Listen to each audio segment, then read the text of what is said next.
తెలంగాణ పోలీసులు betting apps promote చేస్తున్న సెలబ్రిటీల భారతం పడుతున్నారు. నోటీసులు ఇస్తూ విచారణకు హాజరు కావాలని ఆదేశిస్తున్నారు. ఇప్పటికే 11 మంది సెలబ్రిటీలు, ఇన్ఫ్లుయెన్సర్లపై కేసులు నమోదయ్యాయి. ఇంకా కొంతమంది బండారం బయటపెట్టే ఛాన్స్ ఉంది. బెట్టింగ్ ను ప్రమోట్ చేసిన వారందరిపై కేసులు పెడుతున్నారా లేదా చోటామోటా వాళ్లనే ఇందులోకి లాగుతున్నారా అనే చర్చ మొదలైంది.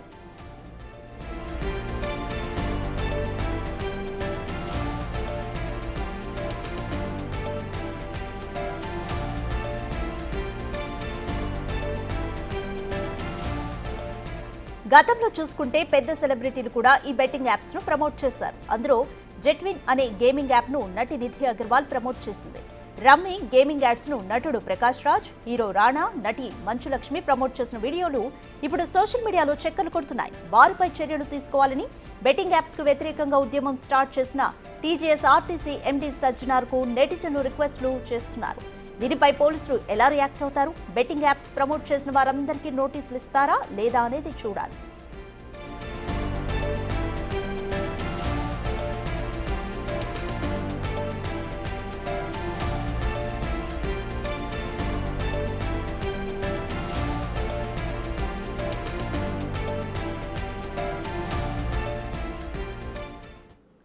మోర్ డీటెయిల్స్ మా ప్రతినిధి సుజాత అందిస్తారు. సుజాత, బెట్టింగ్ యాప్స్ ప్రమోషన్ చేసిన సెలబ్రిటీలకు నోటీసులు ఇస్తూ విచారణకు హాజరు కావాలని ఆదేశిస్తున్నారు. అయితే ఇప్పటికే సోషల్ మీడియా ఇన్ఫ్లుయెన్సర్లకు కొంతమందికి నోటీసులు ఇచ్చారు. మరి పెద్ద సెలబ్రిటీల సంగతి ఏంటి అంటూ నెటిజన్లు ప్రశ్నిస్తున్నారు. దీనిపై పోలీసులు ఏ విధంగా రియాక్ట్ అవుతారనుకోవచ్చు?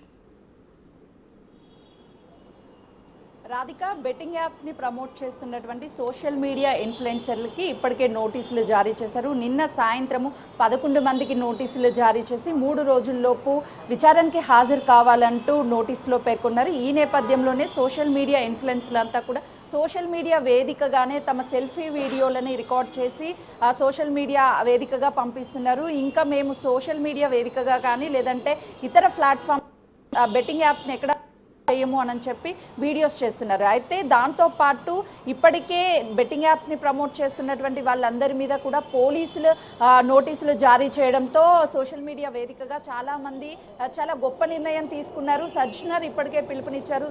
బెట్టింగ్ యాప్స్ ద్వారా మోసపోయినటువంటి వాళ్ళు ప్రతి ఒక్కరూ కూడా పోలీస్ స్టేషన్కి వచ్చి ఫిర్యాదులు చేస్తే బెట్టింగ్ యాప్స్ బాధితులు ఎంతమంది ఉన్నారు, ఎవరెవరు ప్రమోట్ చేశారు, ఇలాంటి అంశాలన్నీ కూడా వెలుగులోకి వచ్చే అవకాశం ఉంటుంది. వాళ్ళ మీద చర్యలు తీసుకోవడానికి కూడా ఈజీ వే అవుతుంది అని చెప్పేసి సోషల్ మీడియా వేదికగానే ఇదంతా చెప్తున్నారు. అయితే బెట్టింగ్ యాప్స్ ప్రమోట్ చేసినటువంటి వాళ్ళు చాలా మంది సెలబ్రిటీస్ గతంలో చేశారు. వాళ్ళ మీద చర్యలు ఎందుకు తీసుకోవడం లేదు, మా మీద మాత్రమే చర్యలు తీసుకుంటున్నారు అని చెప్పేసి చాలా మంది చెప్తున్నారు. కానీ బెట్టింగ్ యాప్స్ లీగల్, ఇల్లీగల్ 2 రకాలు ఉంటాయి. ఇల్లీగల్ బెట్టింగ్ యాప్స్ని ప్రమోట్ చేసినటువంటి వాళ్ళ మీద నోటీసులు జారీ చేశారు. ఇందులో చాలా మంది సెలబ్రిటీస్ ఉన్నారు. మంచు లక్ష్మి కూడా కొద్ది రోజుల క్రితము తన సోషల్ మీడియా వేదికగా ఒక యాప్ని ప్రమోట్ చేసింది. అది ఇల్లీగల్ ప్రమోట్ యాప్ అని చెప్పేసి ఇప్పటికే చాలా విమర్శలు వస్తున్నటువంటి నేపథ్యంలోనే లక్ష్మీ మంచు కూడా నోటీసులు జారీ చేసి విచారించే అవకాశం చాలా స్పష్టంగా కనిపిస్తుంది. అయితే బెట్టింగ్ యాప్స్ని ప్రమోట్ చేసేటువంటి సమయంలో వాళ్ళు కేవలము ఆ యాప్స్లోకి కొంత మనీని డిపాజిట్ చేసి వాటిని మొదట ఎవరైతే బెట్టింగ్ యాప్స్ని ప్రమోట్ చేస్తున్నారో వాళ్ళ డిపాజిట్ని 100 రూపాయలు ఇన్వెస్ట్ చేస్తే 200 రూపాయలు ట్రాన్స్ఫర్ చేయడము, ఆ తర్వాత 200 ఇన్వెస్ట్మెంట్ చేస్తే 400 రూపాయలు వస్తాయని ఆశతో ఉన్నటువంటి వాళ్ళ డబ్బులంతా కూడా యాప్ ద్వారా కాజేసే ప్రయత్నాలు జరిగాయి. కాబట్టి ఈ యాప్ ద్వారా ఎంతమంది డబ్బులు ఇన్వెస్ట్మెంట్ చేశారు, ఎంతమంది దగ్గర నుంచి డబ్బులు కాజేశారు, వీటన్నిటి వివరాలను కూడా ఈడీ రంగంలోకి దిగింది. పంజాగుట్ట పోలీస్ స్టేషన్లో నమోదైనటువంటి కేసు ప్రకారము వాళ్ళ వివరాలన్నిటినీ సేకరించడంతో లింక్స్ ఏవైతే ఉన్నాయో ఆ లింక్స్ అన్నిటినీ కూడా ప్రమోట్ చేసినటువంటి లింక్స్ని స్వాధీనం చేసుకున్నారు.